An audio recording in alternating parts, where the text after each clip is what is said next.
person who does comparative reasoning translations with multiple translations for each verse. Let's start with Sutra 44. He who comprehends the Dharma as a florist understands how to make a bouquet will overcome the earth, hell, and heavenly realms. 45. He who perfects virtue and wisdom will overcome the sphere of earth, the realm of death, and the world of the gods, just as a florist makes a bouquet joyfully with ease. Verse 46. Know that this body is impermanent, like froth, and penetrate its mirage-like nature.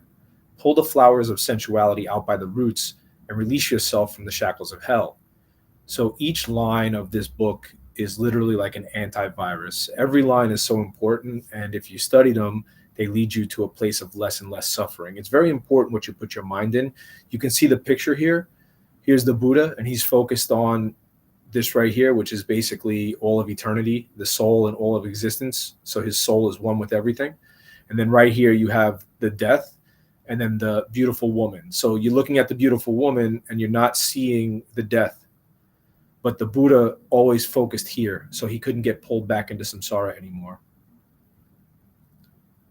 This is verse 47. A man who is distracted by the flowers of pleasure is carried away by death, just as a flood sweeps away a sweeping village. Here you see the man, he loves his wife, he loves his woman. He's focused gathering flowers. But here you see the village getting flooded away, so all the bad things happening. Verse 48.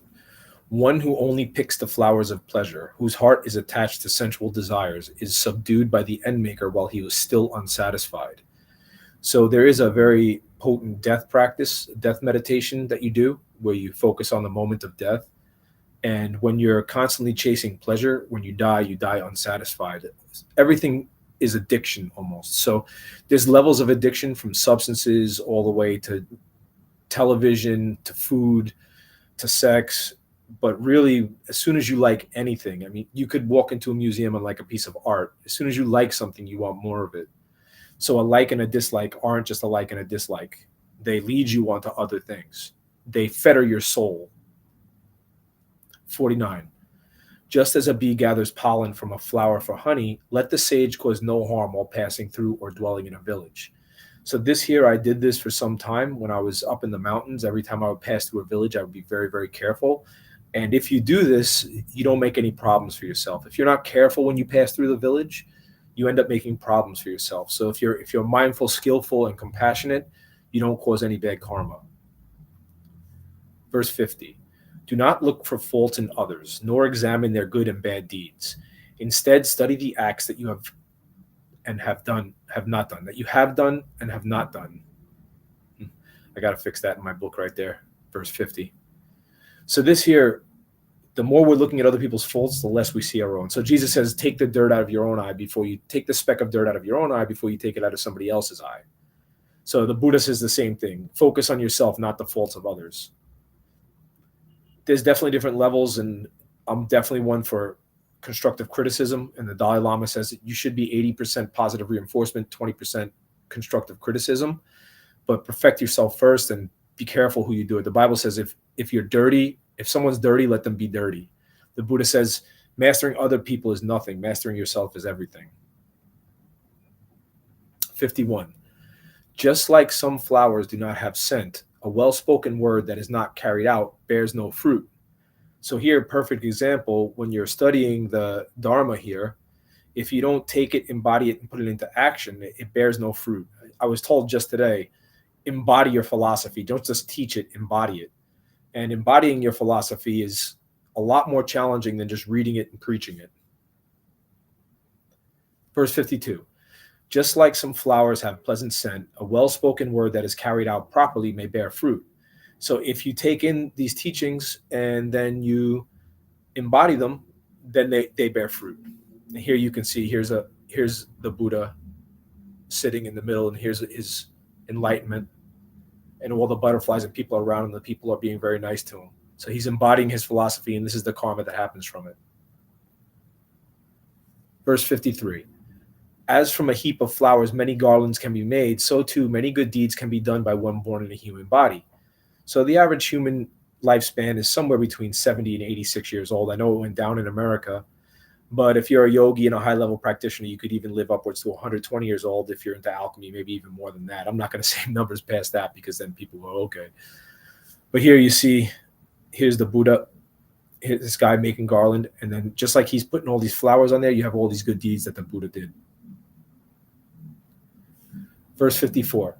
The sweet smell of flowers, sandalwood, tagara, and jasmine do not flow against the wind. The fragrance of virtue does. The odor of a good man wafts in every direction.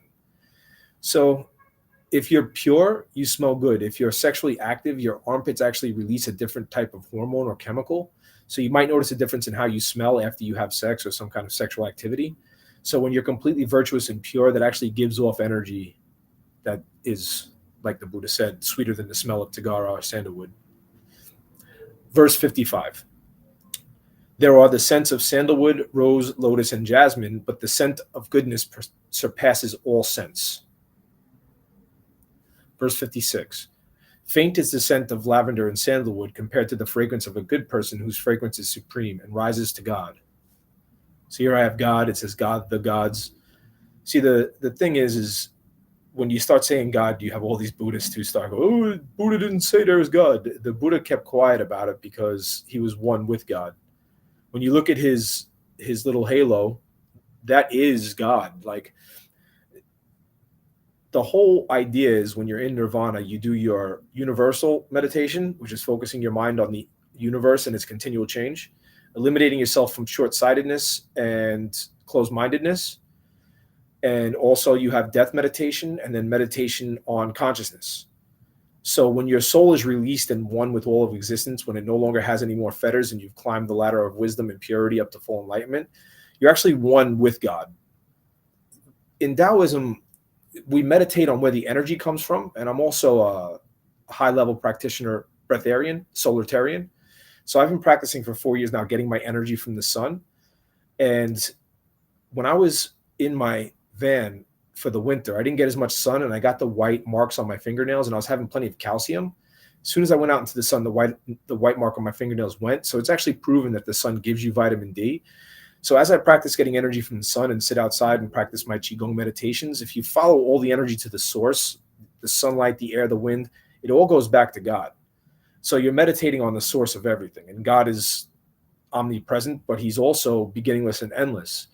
But he's definitely some form of energy, and whatever form of energy he is, created the sun. 57. Craving and lust hinder the path of the virtuous, who abide in mindfulness and are emancipated by wisdom. So when I'm fasting by myself, a craving for food might come up. Now, the Buddha specifically says that you're supposed to moderate your food, how much you eat. So when it does, if you go out to get food, it takes so much time. It takes like 3 hours. You have to work to get the money. You have to go out there to get it. So when you really start to see your cravings and when you start fasting, because the Buddhists, they usually eat, the monks, at only once in the morning, I think. They're not supposed to eat after that, once a day in the morning. And you see the high-level yogis, they eat very little. So even craving for food, you have to see, is it good or is it not good? But you're still understanding that you're craving something. Definitely don't starve yourself. I'm not saying that. But then lust is defined as a very intense emotional desire towards some kind of an object or person or thing. So lust is different than desire. There are healthy desires. But when you're sitting there meditating, especially at night, you're about to do your meditation for an hour. You've been meditating for a month every night. All of a sudden at 9 o'clock, you get this craving. You want to go out or you want to go out to a bar or something like that. So it hinders the path of mindfulness. 58. Just as the lotus rises from the mud to bloom above the water, verse 59 is after this, these two verses are together, so does someone enlightened with true knowledge rise above ignorance and suffering. So a lot of times people say the higher self, everybody knows about the crown chakra, but when you're rising above, when you're transcending the worldly things, it's just like the lotus rises out of the mud. 58, 59, same thing here. I put it like that because these two drawings go together. The drawings are really good. So if you look at the drawings, you'll see they go with the verse. That's why I absolutely love this new book of mine. I digitally remastered the whole thing, and I oil painted them. So it took me 4 months to do 423 images to completely and totally digitally remaster them. And I'm very happy with the way that they are. Any questions or comments, guys, please leave in the comments below. I'd be happy to help. And please purchase my book, Vincent Ferra, Dhammapada, on Amazon. Thank you so much.